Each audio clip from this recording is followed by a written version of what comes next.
Okay, so now it's time to calculate our mean squares.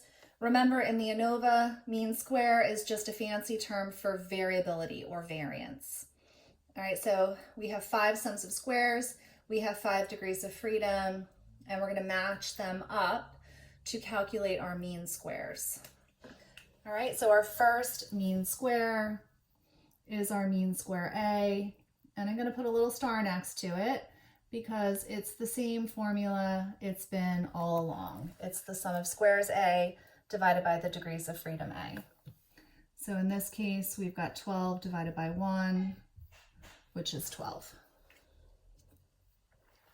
Next, we've got our mean square B, which is our sum of squares B divided by our degrees of freedom B. So in this problem, we have 0 minus 1, which is 0. Again, that's an unusual calculation for us, but you're going to see why in a moment. We ended up with a 0.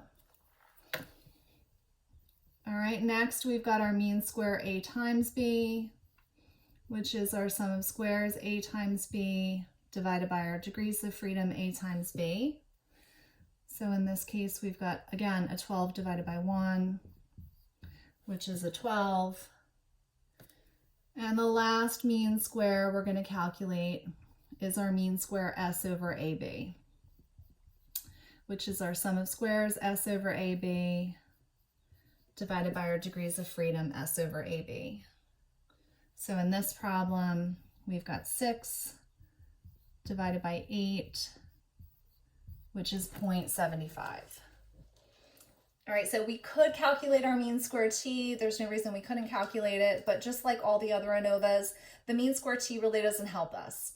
We don't use it for the F ratios. Things don't add up.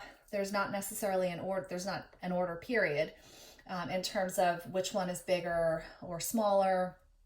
So there's really no reason to calculate the mean square t. All right, and again, before I move on to the F ratios, just to kind of remind you of what these mean squares refer to.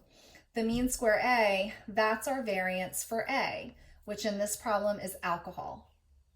Our mean square B, that's our variance for B, which in this problem is gender.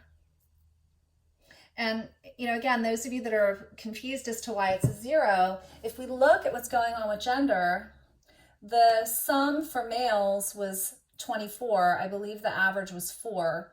The sum for females was identical. So basically, there is no variance in gender. Gender is exactly the same for males and females. That's why it's calculating out at a 0. Our mean square A times B, that's the variance for the interaction. Again, that's how gender and alcohol in this problem interact with one another. And finally, our mean square S over AB, that is our variance for error.